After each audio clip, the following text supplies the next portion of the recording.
menyadari Rameza Alia, seorang anak perempuan yang berkebutuhan khusus. 3 atau 4 tahun yang lalu, saya menyadari bahwa putri saya berbeda dengan anak-anak yang lain. Waktu itu sekitar usia 2 tahun atau 2,5 tahun, anak saya masih belum bisa bicara. Hal itu berbeda dengan teman-temannya dia yang ada di sekitaran kompleks yang sekitar umur 2 tahun itu sudah banyak bicara. Dia tidak terlalu suka bermain dengan teman-temannya. Dia senang ketika ada anak kecil rame, kumpul gitu, dia senang. Cuman apakah dia itu kemudian bersosialisasi dengan teman-temannya? Alia tidak. Gulung-gulung gimana gulung-gulung? Alia. Kita cari second opinion ke seorang psikolog. Nah, psikolog itu kemudian mengatakan bahwa anak saya berkebutuhan khusus, masuk dalam spektrum autis pedidinos. Anak saya dinyatakan autis, masuk dalam spektrum autis. Itu saya kaget, tapi tidak terlalu terpukul. Waktu itu saya berpikir bahwa anak saya autis. Anak autis itu artinya dia tidak bisa konsentrasi dengan dirinya sendiri, dia tidak bisa fokus, dia tidak mengindahkan dunia di sekitarnya. Alia pasti akan bisa seperti anak normal gitu. Rupanya kenyataan tidak seperti itu. Bahwa saya baru tahu autis itu masalahnya kompleks. Masalah-masalah ke belakangnya tuh rentetannya panjang. Alia masih belum bisa bicara, Alia belum bisa konsentrasi, Alia rupanya dietnya banyak, Alia seringkali ketika dia tidak bisa mengutarakan keinginannya, tantrum, sering pukul kepalanya sendiri, kadang tiba-tiba dia sering gigit tangannya sendiri gitu. Tidak bisa fokus. Nah, pada saat itulah saya baru sadar bahwa autis rupanya tidak sesimpel yang saya kira. Justru pada saat perjalanan mengetahui anak saya autis itulah saya baru merasakan pukulan yang sangat telak tentang kenyataan bahwa anak saya mengidap autis.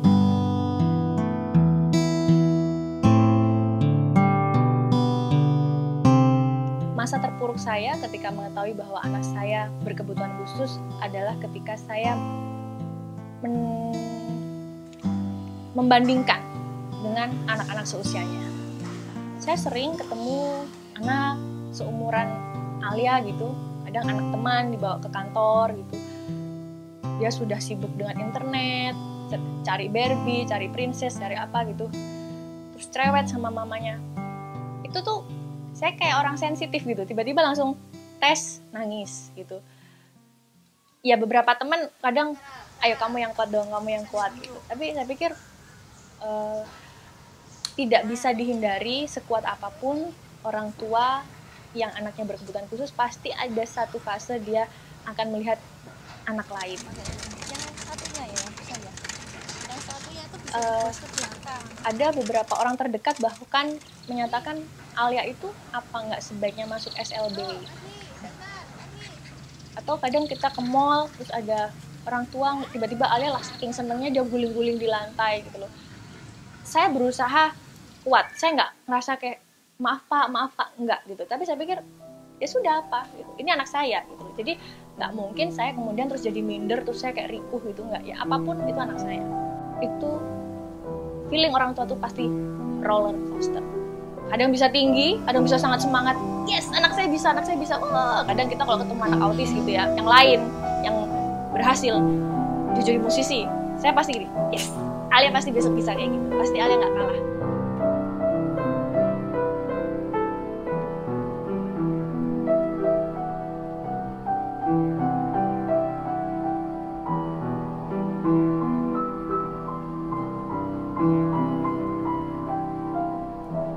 kira-kira 4 bulan waktu itu dokter memvonis bahwa dia kena ROP, di mana retina tidak terbentuk sempurna, sehingga di kemudian hari dia bisa menjadi tunanetra.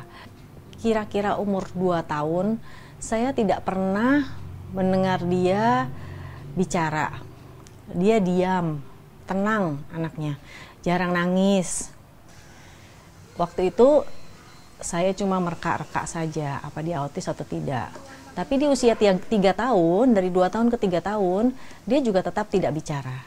Dari situ saya mulai melakukan terapi-terapi yang bisa menunjang perkembangannya Michael. Waktu itu saya cuma menduga-duga sambil mencari-cari buku, karena saya juga tidak mau anak saya itu autis. Tapi setelah makin baca buku, rasanya tanda-tanda anak autis itu ada pada Michael. Dari situlah saya berpikir, apa iya ya anak saya autis? Setelah saya tahu dia autis, saya yang bingung waktu terapi, karena terapi untuk anak autis itu tidak ada yang tunanetra. Jadi saya bingung, saya mencari-cari sendiri. Saya baca-baca di buku harus ada kontak mata selama berapa detik, itu makin meningkat selama di terapi. Ya anak saya tunanetra, bagaimana kontak mata? Hitung, 6, 7, 8, 9. Oke, pinter ya. Penguangan sekarang. Pengurangan sekarang, oke. Sekarang Penguangan mah. 10, kita yang capek untuk belajar, mencari-cari, tapi sebetulnya kita juga nggak tahu mau carinya kemana ya gitu. Sambil kita ngobrol sama ibu-ibu yang sama-sama autis, pandai-pandai kita maksudnya padu padan semua terapis, semua yang dilakukan di sekolah gitu. Capek sih, memang capek, karena dia energizer sekali, dia nggak ada capeknya. Kemana dia pergi, terus kita ikut terus. Dan kita harus memantau apa yang diajarkan terapis, apa yang diajarkan guru, kita harus sering-sering ulang, karena pelajaran A untuk dia itu belajar bisa 10 kali, 20 kali, 30 kali, kadang-kadang belum bisa juga gitu. Disitulah kadang-kadang kita, aduh bisa nggak ya ini, putus asa juga sih, cuma ya udahlah, ayolah bisa. Kadang-kadang ya begitu. Di bawah 5 tahun itu perjuangan. Jadi dia tunanetra, dia autis, 3 tahun dia tidak ngomong, terus 3 tahun ke 4 tahun dia baru ngomong sedikit-sedikit, 5 tahun anak lain bisa tulis baca, 6 tahun anak saya tidak bisa apa-apa, cuma melongo aja, tapi bisa main musik. Ya dari 7 tahun, 8 tahun, itu dia langsung bisa, ya kelihatan lah perkembangannya gitu. Mulai bicaranya, walaupun dia acak-acakan bicaranya, tingkahnya juga masih ada sedikit-sedikit lah yang aneh. Tapi maksudnya progres ke depannya itu kelihatan gitu. Waktu menemukan Michael di usia 2 tahun, dia mendadak bisa main lagu Abang Tukang Es Krim yang tiap hari lewat di depan. Itu tanda buat saya bahwa anak saya bisa waktu itu. Waktu itu kita sekeluarga mendengarnya juga terharu, kaget, dan nggak percaya. Tapi saya pikir ini rasanya memang bisa dikembangkan. Saya lihat, saya tidak pernah mengajarkan dia bermain piano. Saya tidak mengajarkan dia do re mi. Tahu-tahu dia bisa ikutin not itu betul semua, tidak salah. Saya bilang, gimana kalau kita mengajarkan dia piano? Karena dia tunanetra, dia tidak berbicara. Tapi kok dia bisa ya ngikutin itu, nada-nada itu? Kita belum pernah ngajarin. Bagaimana kalau kita yang mengajari? Jangan-jangan dia bisa main lebih bagus. Saya pikir dukungan dari keluarga itu adalah yang terpenting, karena keluarga itu kan paling dekat dengan dia. Setiap hari kita bertemu dia itu hampir 24 jam kecuali jam dia di sekolah. Walaupun kita tidak ada dukungan keluarga, kita sendirilah, ibaratnya kita sendiri mamahnya yang belajar gitu. Bagaimana ya caranya saya mengajarkan anak saya?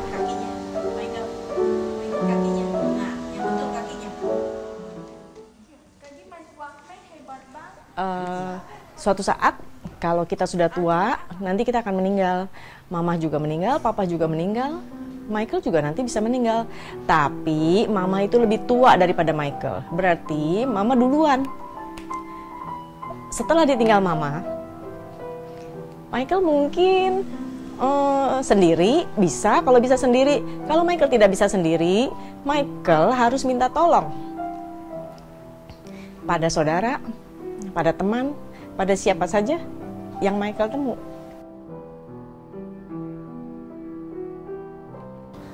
Harapan saya, dia bisa mandiri, dia tidak menyusahkan orang lain. Kalau dia bisa mencari nafkah sendiri, itu lebih bagus. Kalau dia bisa punya jodoh, apalagi plus-plus. Maunya saya sih, dia bisa mandiri ya, seperti anak-anak lain, tidak seperti ABK, tidak seperti special need, seperti anak-anak yang lain lah, tidak menyusahkan orang. Itu harapan saya.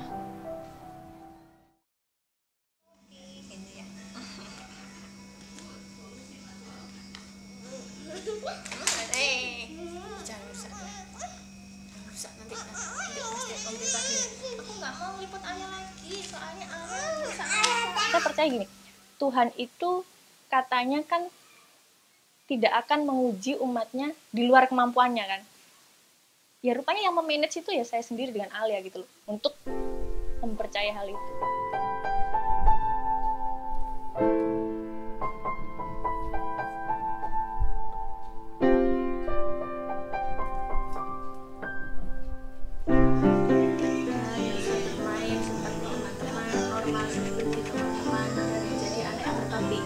Amin. Amin mana? Amin. Amin. Banyak pintu.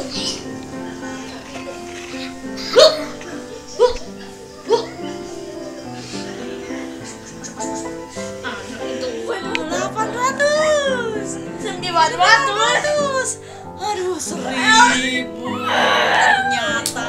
Sampai. Ini sama 1,000. 1,000. Capek gak? Iya, capek. Jadi deh.